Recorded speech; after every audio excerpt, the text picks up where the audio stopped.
Atu Apollo ligulao Garmama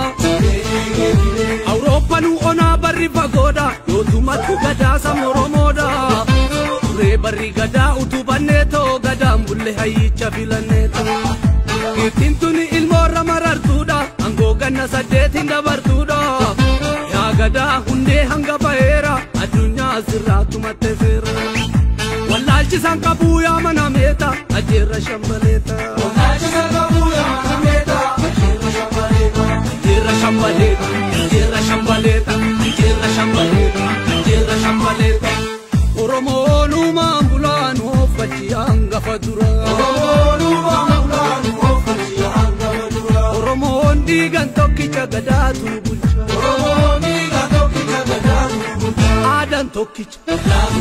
galmisa tokkicha